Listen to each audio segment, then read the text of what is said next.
So இதில் பார்த்தீங்கன்னா வந்து ஆயில் கோல்டு இன்ஜின் கொடுத்துருக்காங்க. ஸோ ஃபஸ்ட்டு நான் பார்க்கும்போது வந்து ஆயில் கோல்டுனோட எங்கடா ஆயில் கோல்டு நான் தேடினேன், விடவே மாட்டாங்க. ஒரு அக்ரெசிவான லுக் கொடுக்குது. ஸோ இது ரெண்டு வந்து நம்ம கொம்பு மாதிரி இருக்கும். இது வந்து ஒரு 10 கிலோமீட்டர் வந்து டிரைவ் பண்ணி தான் வந்துச்சு. பட் வந்து நான் ஃபின்ஸே தொடுறேன். ஸோ அந்தளவுக்கு வந்து உங்களுக்கு ஹீட்டிங் வந்து இந்த இடத்துல கம்மியாக இருக்குது. 3000 RPM ரீச் ஆகிருது. இன்ஜின் வந்து திணறவே இல்லை. ஸோ இந்த வீடியோவில் பார்த்தீங்கன்னா பல்சரோட N160 பற்றி டீட்டெயில்டான ரிவ்யூ பார்க்கலாம். ஸோ இந்த பைக்கில் வந்து என்னென்னலாம் இருக்குது, என்னென்ன ஃபியூச்சர்ஸ் கொடுத்துருக்காங்க, ஸோ எவ்வளோ மைலேஜ் வருது, என்னெல்லாம் கொடுத்துருக்காங்க சொல்லிட்டு இந்த வீடியோ டீட்டெயிலில் பார்க்கலாம்.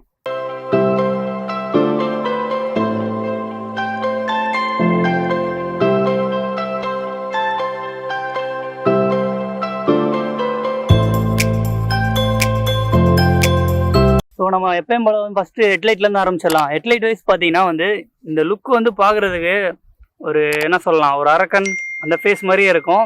பட் வந்து இந்த ஃபேஸ் வந்து உங்களுக்கு சிமிலராக இருக்கும். எதுலன்னு சொல்லிட்டு நீங்கள் கமெண்ட் செக்ஷன் சொல்லுங்கள், நானே சொல்லிடுறேன்.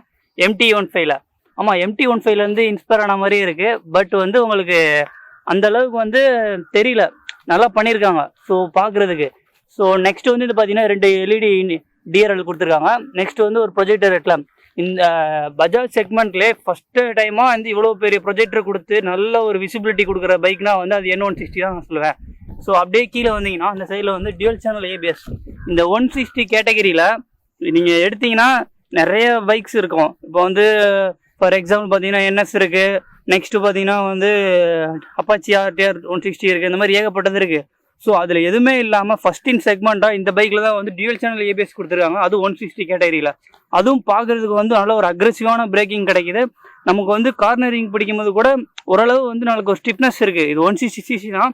பட் டயரும் கொஞ்சம் நல்லா ப்ராடாக கொடுத்துருக்கனால ஓரளவு நம்மளுக்கு கான்ஃபிடென்ட் இருக்குது, கான்ஃபிடென்ட்டான பிரேக்கிங் நம்மளுக்கு கிடைக்குது. ஸோ இந்த இடத்துல பார்த்தீங்கன்னா பை பிரேக் கொடுக்கல. பை பிரேக் கொடுக்காம வந்து இவங்க பஜாஜோட ஏதோ கிரேம்கா அப்படின்னு சொல்லிட்டு அந்த ஒரு பிராண்டில் கொடுத்துருக்காங்க. பட் வந்து நல்லாவே இருக்குது. நெக்ஸ்ட்டு பார்த்தீங்கன்னா இந்த டிஸ்க்கு வந்து நல்லா பெரிய டிஸ்காக கொடுத்துருக்கனால பிரேக்கிங்கோடைய எஃபிஷியன்சி நம்மளுக்கு வந்து இம்ப்ரூவ்மெண்ட் ஆகிருக்கு.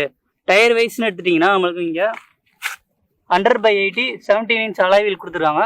ஸோ இந்த ஸ்போக்ஸ் வந்து நமக்கு எங்கேருந்து இன்ஸ்பயர் பண்ணியிருக்காங்கன்னா அதே NS 160 NS 200. So same spoke தான். இவங்களால என்ன ஒரு கான்செப்ட்னா ஒரே மாதிரி டிசைன் ரெடி பண்ணிட்டு அதிலேருந்து காஸ்ட் கட்டிங் பண்ணுறதுக்காக ஸோ ப்ரொடக்ஷனோட இது கம்மி பண்ணலாம்னு சொல்லிட்டு இந்த மாதிரி ரெடி பண்ணியிருக்காங்களா என்னன்னு தெரியல. ஸோ அப்படியே இந்த சைடு வந்தீங்கன்னா டேங்க் வந்து மெட்டல் டேங்க். இந்த மாதிரி அக்ரெசிவான டிசைனில் மெட்டல் டேங்க் வர்றதுனா வந்து அது வந்து இந்த ஒரு N160 மட்டும்தான் நான் சொல்லுவேன். ஏன்னா வந்து இப்போ இருக்கிற முக்கால்வாசி எந்த ஒரு பைக்லேயுமே இந்த மாதிரி மெட்டல் டேங்க் இருக்கவே இருக்காது. ஸோ பார்க்குறதுக்கு ஒரு நல்ல குவாலிட்டியான இருக்குது. 14 liters கொடுத்துருக்கனால நீங்கள் ஒன்ஸ் டேங்க் ஃபில் பண்ணிட்டீங்கன்னு வச்சுக்கோங்களேன், அந்த டேங்க் ஃபில் பண்ணும்போது மினிமம் வந்து 40 வச்சா கூட நீங்கள் வந்து மோரோவர் நீங்கள் 500 above கூட நீங்கள் போகலாம். அது வந்து நீங்கள் ஓட்டுற கண்டிஷன் பொறுத்து தான். ஸோ இந்த லுக்கு பாருங்கள், இது வந்து நல்லா ஒரு ஷார்ப்பாக கொடுத்துருக்காங்க. இந்த இடத்துல வந்து அந்த மாதிரி ஏரோடைனமிக்ஸ்க்கு ஏற்றபடி வந்து அவங்க நல்லா டிசைன் பண்ணியிருக்கனால உங்களுக்கு அடித்து சொல்லலாம் ஒரு 120 150 போகாது. பட் வந்து 120 130 வரைக்கும் உங்களுக்கு வந்து அச்சீவ்மெண்ட் பண்ணலாம். ஸோ இதில் பார்த்தீங்கன்னா வந்து ஆயில் கோல்டு இன்ஜின் கொடுத்துருக்காங்க. ஸோ ஃபஸ்ட்டு நான் பார்க்கும்போது வந்து ஆயில் கோல்டுனோட எங்கடா ஆயில் கோல்டு நான் தேடினேன். பட் இங்கே கொடுத்துருக்காங்க பாருங்கள், ரொம்ப சின்னதாக தான் கொடுத்துருக்காங்க. ஸோ மோரோவர் இந்த இடத்துல வந்து ஏரோட ஃபின்ஸ் அதிகமாக இருக்கனால ஏர் கூல்டாக ஓப்பன் பண்ணிக்கலாம். ப்ளஸ் உங்களுக்கு வந்து இங்கே 2 லைன் கொடுத்துருக்கிறது வந்து கொஞ்சம் அதுவும் ஆயில்டு அந்தளவுக்கு வந்து ஹீட்டிங் இஷ்யூ இல்லைன்னு நான் இப்போதைக்கு நான் யோசிச்சிருக்கேன், பார்ப்போம். ஸோ இங்கே பார்த்தீங்கன்னா வந்து பஜாஜோட brand DDSI twin spark ignition சிஸ்டமோட வருது. ஸோ அதே மாதிரி இல்லாமல் இந்த இடத்துல வந்து OBD சென்சாரு, கேட்டலிட்டிக் கன்வெர்ட்டர் எல்லாமே வந்து காமனாக வந்துடும். நெக்ஸ்ட் இந்த இடத்துல பிரேக் வைஸ்ன்னு எடுத்துட்டிங்கன்னா டியூவல் சேனல் ABS கொடுக்குறனால உங்களுக்கு வந்து இந்த இடத்துல வந்து நல்ல ஒரு குவாலிட்டி இருக்குது, இம்ப்ரூவ்மெண்ட் பண்ணியிருக்காங்க. ஸோ இந்த இடத்துல நல்ல ஒரு மெட்டலில் கொடுத்துருக்காங்க, நல்லா டிஃப்ரெண்ட்டாகவே இருக்குது இந்த ஸ்டைலில். மற்றபடி வந்து இந்த ஃப்ரேம் வந்து ஒரு 250 கேட்டகிரிலேருந்து எடுத்திருக்காங்க. ஸோ 250 கேட்டகிரிலேருந்து எடுக்கிறனால நீங்கள் எந்தளவு கார்னரிங் பண்ணாலும் ஒரு ஸ்டிஃப்னஸ் கிடைக்கிது. நல்ல ஒரு ப்ராடான பின்னாடி இது கொடுத்துருக்கறனால ஒரு ஓகேவாக தெரியுது. நெக்ஸ்ட்டு நான் வந்து இந்த பைக்கில் ரொம்ப விரும்பி பார்த்தது என்னென்னா அண்டர்பெல்லி எக்ஸாஸ்ட் தான். ஏன்னா இந்த 160 கேட்டகிரியில் நம்மளுக்கு வந்து ஒரு NS மட்டும்தான் வந்து அண்டர்பெல்லி எக்ஸாஸ்ட் கொடுத்துருந்தாங்க. ஸோ அதுவும் வந்து ஓரளவு வந்து அப்படியே BS3லேருந்து BS4 BS6 அப்டேட் ஆக சவுண்டு வந்து கொஞ்சம் டிஃப்ரெண்ட் ஆச்சு. பட் இதில் பார்த்தீங்கன்னா லான்ச் பண்ணும் போதே இருந்து இப்போ வரைக்கும் சவுண்டு வந்து ஒரு வேறு லெவலில் இருக்குது. நான் வேணால் உங்களுக்கு ஆன் பண்ணி காட்டுறேன், அதை பார்த்துக்கோங்க. கியரில் இல்லைல்ல, இது வந்து நார்மல் ஐடியலில் பாருங்கள் எப்படி இருக்குன்னு சொல்லிட்டு. ஸோ எந்த அளவுமே வந்து உங்களுக்கு இடத்துல வைப்ரேஷனும் இல்லை. ஸோ நான் பாருங்கள், வண்டி வந்து ஒரு 10 கிலோமீட்டர் வந்து டிரைவ் பண்ணி தான் வந்துச்சு. பட் வந்து நான் ஃபின்ஸே தொடுறேன். ஸோ அந்தளவுக்கு வந்து உங்களுக்கு ஹீட்டிங் வந்து இந்த இடத்துல கம்மியாக இருக்குது. ஓகே, ஸோ அப்படியே நம்ம பின்னாடி வந்தோம்னா அதே மாதிரி பெரிய டயர் கொடுத்துருக்காங்க. இது வந்து எனக்கு தெரிஞ்சு என்எஸ்லேருந்து 160 அப்படியே காப்பி பண்ண மாதிரி தான் நான் நினைக்கிறேன். ஆமாம், அதே தான். ஸோ இந்த இடத்துல டிஸ்க் மட்டும் கொஞ்சம் சைஸ் குறைச்சிருக்காங்க. ஓகே தான், நம்மளுக்கு டுவல் சேனல் ஏபிஎஸ் வந்து நல்ல ஒரு ஸ்டிஃப்னஸ் கொடுக்குது. ப்ளஸ் வந்து எஃபிஷியன்சி இம்ப்ரூவ்மெண்ட் பண்ணிக்கிறதுனால உங்களுக்கு பிரேக்கிங்கோட பெர்ஃபார்மன்ஸ் ஒரு நல்லா இம்ப்ரூவ்மெண்ட் பண்ணியிருக்காங்க. நெக்ஸ்ட்டு இந்த மர்காட் பாருங்கள். இந்த மர்காட் வந்து ப்ராக்டிக்கலி வந்து உங்களுக்கு யூஸாக என்னன்னு சொல்லிட்டு இப்போ உங்களுக்கு பார்த்தாலே தெரியும். வீடியோவில் லைட்டாக தான் வந்து ரெய்னியாக இருந்துச்சு. பட் வந்து எந்த அளவுக்கு வந்து இங்கே உங்களுக்கு சகதி அடிச்சிருக்கு, சேர் அடிச்சிருக்கு நீங்கள் பாருங்கள். நெக்ஸ்ட்டு இந்த இடத்துல வந்து ஒரு நிறைய டிசப்பாயின்மெண்ட் பண்ணது என்னென்னா, இங்கே வந்து அவங்க அட்ஜஸ்டபிள் மோனோசாக் சஸ்பென்ஷன் கொடுத்துருக்காங்க. பட் வந்து உள்ளே ஓரளவு இன்செர்ட் பண்ணியிருக்காங்க. அது வந்து அந்தளவுக்கு விசிபிள் ஆகலை. ஸோ அது வந்து எந்த மாதிரி ஆங்கிளில் வச்சுருக்காங்கன்னு தெரியல. நம்மளுக்கு உட்கார்ந்து ஓட்டும் போது தான் வந்து அதோட டிஃப்ரென்ஸ் நம்மளுக்கு தெரியும், நல்லா யூஸ்ஃபுல்லாக இருக்கா என்னன்னு சொல்லிட்டு. ஸோ அப்படியே டெயில் செக்ஷன் எடுத்துட்டிங்கன்னா, இது வந்து நம்ம நார்மலாக வந்து பிளாஸ்டிக் தான். நம்ம எல்லா பல்சர்லேயும் பார்த்துருக்கோம், வந்து ஃபைபரில் கொடுத்துருக்காங்க. நல்ல ஒரு ஸ்ட்ராங்கான ஃபைபரில் தான் கொடுத்துருக்காங்க. ஸோ பல்சர்னு எடுத்துட்டிங்கன்னா இந்த அதோடைய 2 தான். நீங்கள் வந்து இந்த மாதிரி ஒரு கண்டினியூஸாக ஸ்ட்ரெயிட் லைனில் இருக்கிற டெய்ல் லைட் வந்து எப்போவுமே இருந்துகிட்டே இருக்கும். நீங்கள் வந்து இது பார்த்தீங்கன்னா ஆர்எஸில் கூட இருக்கும், ஆனால் ஒரு டிசைன் வேறு மாதிரி இருக்கும். ஆனால் அவங்க வந்து அந்த ட்வின்னை மட்டும் விடவே மாட்டாங்க, ஒரு அக்ரெசிவான லுக் கொடுக்குது. ஸோ இது 2 வந்து நம்ம கொம்பு மாதிரி இருக்கும். பார்க்குறதுக்கு நம்ம கேப்ரியல் பிடிக்கிறதுக்கு வந்து ஒரு நல்ல ஒரு கொம்பு மாதிரி இருக்கிறதுனால ஒரு அட்ராக்டிவான டிசைனில் இருக்குது. நெக்ஸ்ட்டு இந்த இடத்துல தான் வந்து டிசப்பாயின்ட் பண்ணியிருக்காங்க. எல்லா இடத்துலையும் வந்து ஹீரோ கூட வந்து அட்லீஸ்ட் எல்இடி கொடுத்துக்க ஆரம்பிச்சிட்டாங்க. இங்கே பார்த்தீங்கன்னா வந்து அவங்க இன்னும் ஹேலோஜன்லேயே அப்படியே வச்சுட்டே இருக்காங்க. காஸ்ட் கட்டிங் கூட இருக்கலாம். ஸோ ஓகே தான். அப்படியே இந்த சைடு வந்தீங்கன்னா சாரி கார்டு வந்து ஓகே தான். நம்மளுக்கு வந்து இப்போ அம்மா அப்பாலாம் ஏற்றிட்டு போகும்போது அவங்க சாரி அந்த மாதிரி இதெல்லாம் பின்னாடி டயர்களை போகக்கூடாதுன்னு கொடுத்துருக்கனால ஓகே தான். ஸோ இது வந்து நம்ம அடிஷ்னலாக வந்து வாங்கி மாட்டிருக்காங்க ஃபுட் ரெஸ்ட்டு. இது வந்து நம்ம ஸ்டாக்லேயே வராது. பட் வந்து இது நல்ல ஒரு லுக்காகவும் இருக்கும். ஸோ நம்ம அப்படியே இந்த சைடில் பார்த்தீங்கன்னா இந்த டிஜிட்டல் கிளஸ்டர் தான். ஸோ நல்ல ஒரு அட்ராக்டிவானவே இருக்குது. பஜாஜ்னு எடுத்துட்டிங்கன்னா அவங்களுடைய ஸ்பீடோமீட்டர் வந்து யூனிக்காகவே இருக்கும். எப்போவுமே வந்து ஒரு டிஜிட்டல் கொடுத்துருப்பாங்க, இன்னொன்று வந்து அனலாக் கொடுத்துருப்பாங்க. இது 2மே வந்து கான்செப்ட் கரெக்டாக அவங்க கொடுத்து மெயின்டைன் பண்ணிகிட்டே இருப்பாங்க. இதில் பார்த்தீங்கன்னா வந்து உங்களுக்கு ஏபிஎஸோட இது கொடுத்துருக்காங்க, ஆர்பிஎம் லிமிட் கொடுத்துருக்காங்க. நெக்ஸ்ட்டு வந்து distance to empty, fuel economy எவ்வளோ, கியர் பொசிஷன் சென்சாரு, ப்ளஸ் வந்து நம்ம எவ்வளோ ஸ்பீடு போட்டிருக்கோம், ஓரளவு என்னென்ன தேவையோ அதுக்கு முக்கால்வாசி வந்து கொடுத்துருக்காங்க. ஸோ ஃபஸ்ட் இன் செக்மெண்ட்டாக இந்த இடத்துல பாருங்கள், நம்மளுக்கு வந்து சார்ஜிங்க்கு போட்டு கொடுத்துருக்கனால ஓரளவு நம்மளுக்கு வந்து யூஸ்ஃபுல்லாகவே இருக்குது.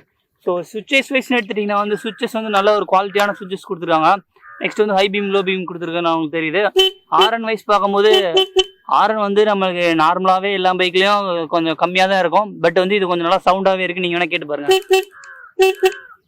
ஸோ நெக்ஸ்ட்டு இப்படி பார்க்கும்போது உங்களுக்கு என்ன தெரியுது, இது வந்து பல்சரா இல்லை வேறு பைக்கா? ஏன் அப்படி சொல்கிறேன்னா, பல்சர்னு எடுத்துட்டிங்கன்னா ஒன்று வந்து கிளிப் ஆன் ஹேண்டல் பார் கொடுத்துருப்பாங்க, இல்லைனா வந்து வேறு மாதிரி ஏதாவது ஒரு டிசைனில் கொடுத்துருப்பாங்க. பட் வந்து சிங்கிள் ராடில் அதுவும் வந்து இந்த மாதிரி வந்து கட்டு ஹேண்ட் பார் கொடுக்குறனா சொல்லிட்டு அது வந்து இந்த பைக்கு தான். பார்க்குறதுக்கு நல்ல ஒரு ஸ்டிஃப்னஸான ஒரு ரைடிங் கொடுக்குறது வந்து இந்த பைக் மட்டும்தான். நெக்ஸ்ட்டு வந்து உங்களுக்கு ஷோல்டர் பெயின் எதுவுமே இல்லை. நீங்கள் ரொம்பவும் குனிஞ்சு ஓட்ட தேவையில்ல, ரொம்பவும் நிமிர்ந்து உட்காந்துருக்க மாதிரி உங்களுக்கு இது தெரியல. அதோடைய டிசைன் வைஸ் பார்க்கும்போது சூப்பராக பண்ணிடுவாங்க. இந்த சைட்லேருந்து ஃபஸ்ட்டின் இங்கே பாருங்கள், இந்த இதில் வந்து நம்மளுக்கு வந்து நார்மல் ஹெட் லேம்ப் இது போட்டிங்கன்னா வந்து நம்மளுக்கு வந்து டிஆர்எல் வண்டி ஸ்டார்ட் பண்ணாமல் வந்து டிஆர்எல் வந்து ஆனில் இருக்கும். இல்லை எனக்கு வந்து ப்ரொஜெக்டர் ஆன் பண்ணால் ப்ரொஜெக்டர் ஆன் பண்ணிக்கலாம். இந்த ஃபியூச்சர் கொடுத்து தான் நம்மளுக்கு வந்து பேட்டரியோட லைஃப் வந்து இன்க்ரீஸ் பண்ணலாம். இது வந்து யாருக்குமே தெரியுதில்ல. அவங்க வந்து நம்ம BS6லேருந்து BS4லேருந்து சொல்லி நமக்கு வந்து ஹெட்லைட் ஆனில் இருக்கணும், வண்டியோட ஹெட்லைட் வந்து எப்போவுமே ஆனில் இருக்கணும்னு சொல்லிட்டாங்க. ஆனால் வந்து இப்போ என்னென்னா வண்டி வாங்கி ஒரு 5 மாதத்துலேயே ஒரு 6 மாதத்துலேயே வந்து பேட்டரி கம்ப்ளைண்ட் வந்து அதிகமாகிட்டே இருக்குது. ஏன்னா வந்து இதுதான் வந்து மெயின் காரணமே. நம்ம வந்து ஹெட்லைட் வந்து எந்த நேரம் போட்டுகிட்டே இருக்கோம். என்னதான் வந்து பேட்டரியோட இதை வந்து லைஃப் இன்க்ரீஸ் பண்ணணும்னு சொல்லியிருக்காங்க. பட் வந்து இது நம்ம எல்லாத்துக்குமே தெரியும். உங்களுக்கு அந்த மாதிரி நடந்திருக்கான்னு சொல்லிட்டு கீழே கமெண்ட்ஸ் சொல்லுங்கள். ஸோ இந்த வண்டி வந்து நம்ம டிரைவ் பண்ணி பார்த்துட்டு எப்படி இருக்குது, நம்ம அந்த ரைட் நியூலாம் எப்படி இருக்குன்னு சொல்கிறேன் பார்க்கலாம். ஸோ இப்போ பார்த்தீங்கன்னா வந்து இந்த வண்டியை வச்சு ஓட்டி பார்க்கலாம் என்ன மாதிரி கண்டிஷனில் இருக்குதுன்னு சொல்லிட்டு நான் சொல்கிறேன். ஸோ வண்டி வந்து 140-150 நியர் சொல்கிறாங்க வெயிட்டு. பட் வந்து வெயிட் வந்து நல்லா ஸ்டெபிலிட்டி பண்ணிக்கோங்க, உங்களுக்கு வந்து வெயிட்டே தெரியல. நெக்ஸ்ட்டு வந்து நம்ம கொஞ்சம் போய் பார்ப்போம். ஓகே, ஓரளவு வந்து கிளச் ரொம்ப லூஸாகவே இருக்குது. வண்டி பார்த்தீங்கன்னா 1200 கிலோமீட்டர் தான் ஓடி இருக்கு. ஸோ 1200 கிலோமீட்டருக்கு வந்து உங்களுக்கு அந்தளவுக்கு வந்து என்ன சொல்லலாம், இன்ஜின் வந்து எந்த ஒரு இதுவுமே ஆகல மாதிரி தெரில. வெறும் ஃபஸ்ட்டு சர்வீஸ் மட்டும் தான் போன வண்டி இது.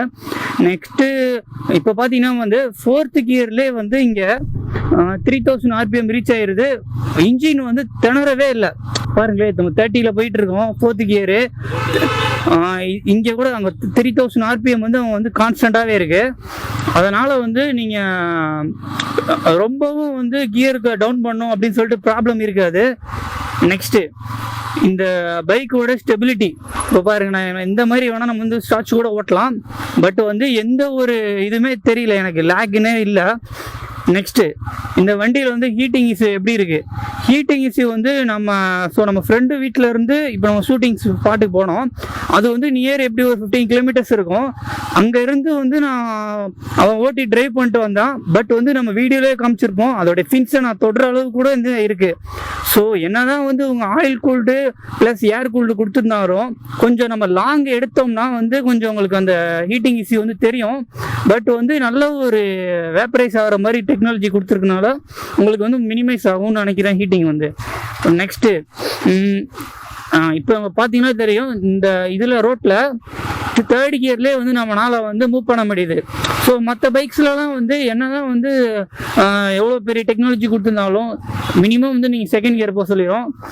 பட் இங்கே பார்த்தீங்கன்னா வந்து உங்கள் 3rd கியர்லேயே வந்து உங்களால் மூவ் பண்ணுறதுனால உங்களுக்கு கியரை அப்சைட் பண்ணும் டவுன் சைட் பண்ணுன்னு சொல்லிட்டு அந்த ஒரு ப்ராப்ளமே இருக்காது.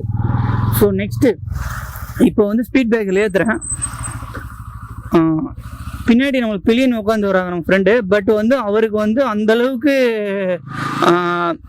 என்ன சொல்லலாம், பேக் பெயினோ சரி வந்து ரொம்ப ஒரு அப்நார்மல் கண்டிஷன் அந்த மாதிரி எதுவுமே இல்லை. இங்கே நம்ம வண்டி ரீல்ஸ் ஃபோட்டோ எடுத்துக்கிட்டு இருக்காப்புல. சரி, நம்ம கண்டினியூ வந்துடலாம். இப்போ வந்து நான் வெறும் 4th கியர் தான். இந்த வண்டி வந்து மேக்ஸிமமே வந்து 5 கியர்ஸ் தான் வருது. 5 கியர்ஸ்லேயே வந்து நீங்கள் இப்போ டாப்புக்கு ஒரு கியர் டவுன் பண்ணி தான் போயிருக்கீங்க. பட் எந்த ஒரு ப்ராப்ளமே இல்லை. நெக்ஸ்ட்டு இந்த வண்டியில் வந்து நான் ஒரு மேஜர் ஒரு ப்ராப்ளம் நான் ஃபேஸ் பண்ணேன். அது என்னன்னா, இப்போ வந்து நீங்கள் வந்து ஒரு யூடர்ன் பண்ணோம், அப்போ வந்து நம்ம காலை வந்து நம்ம கீழே வச்சுருப்போம். அப்போ அந்த டயத்தில் நீங்கள் கீழே வைக்கும் போது சைலன்சர்லேருந்து வர எக்ஸாஸ்ட் வந்து உங்கள் காலில் டைரெக்டாகவே அடிக்குது. ஸோ அது வந்து இந்த பைக்கு கொஞ்சம் அதை வந்து கொஞ்சம் டேர்னிங் பண்ணியிருந்தால் நல்லா இருந்திருக்கும். நான் இதோட வந்து என்னோட சஜஷன். நீங்கள் அந்த மாதிரி வந்து ஃபேஸ் பண்ணியிருக்கீங்களா அப்படின்னு சொல்லிட்டு கீழே சொல்லி பாருங்கள். நெக்ஸ்ட்டு ஹெட்லைட்டு சூப்பராகவே இருக்குது. உங்களுக்கு வந்து இப்போ நார்மலாக ஆலோஜனில் தான் கொடுத்துட்டு இருப்பாங்க பல்சர் சைட்லேருந்து. பட் இவங்க வந்து இந்த N150 இந்த 2 பைக்குமே வந்து இந்த மாதிரி ப்ரொஜெக்டர் கொடுத்துருக்கறனால ஒரு என்ன சொல்லலாம், ஒரு நெக்ஸ்ட் லெவல் போயிருக்காங்க. பஜாஜ் வந்து ஒரு ஃபஸ்ட் டைம் வந்து நெக்ஸ்ட் லெவல் போயிருக்காங்க. பிரேக்கிங் வைஸ்ன்னு பார்க்கும்போது வந்து நல்ல ஒரு ஸ்டிஃப்னஸ் கிடைக்குது. நம்ம ஃப்ரண்ட்டில் வந்து ஃப்ரண்ட் பிரேக் தான் நான் அப்ளை பண்ணியிருக்கேன். பட் வந்து உங்களுக்கு குயிக் ரெஸ்பான்ஸ் இருக்குது. டியூவல் சேனல் ஏபிஎஸ் வந்து சூப்பராகவே வந்து பெர்ஃபார்மன்ஸ் பண்ணியிருக்காங்க. ஓகே, ஹாரன் தான் வந்து இந்த இடத்துல வந்து கொஞ்சம் இதாக தான் இருக்குது. நீங்கள் என்ன தான் பெரிய பெரிய பைக் வாங்கியிருந்தாலும் அது வந்து ஹாரன் வைஸ் எடுக்கும்போது வந்து கொஞ்சம் கோளாறாக தான் இருக்கும். நம்ம வந்து ஆஃப்டர் மார்க்கெட்டில் போடலாம். ஆனால் வந்து நீங்கள் வயரிங்லாம் வந்து கொஞ்சம் கட் பண்ணி போடுற மாதிரி இருந்தால் என்ன கேட்டால் நீங்கள் அதை அவாய்ட் பண்ணுறது நல்லது. ஃப்ரண்ட் சஸ்பென்சர் பார்த்தீங்கன்னா டெலஸ்கோபிக் ஃப்ளோ கொடுத்துருக்காங்க. அது வந்து ஒரு சூப்பராகவே வேலை செய்யுது. நீங்கள் வந்து எந்த ஒரு பள்ளத்தில் வந்தாலும் ஒரு கான்ஃபிடென்ட்டாக விடலாம். ஆனால் வந்து உங்களுக்கு ஹேண்ட்லேயோ சரி இல்லை விஸ்ட்லேயோ சரி உங்களுக்கு அந்த அளவுக்கு வந்து அந்த ஷாக்கை வந்து டிரான்ஸ்மிட் பண்ணல. ஸோ ஓவராலாக வந்து இந்த பைக்கை பற்றி எல்லாமே கவர் பண்ணியிருப்பேன்னு நினைக்கிறேன். ஸோ ஏதாவது தப்பு பண்ணியிருந்தேன்னா கீழே கமெண்ட் செக்ஷன் சொல்லுங்கள்.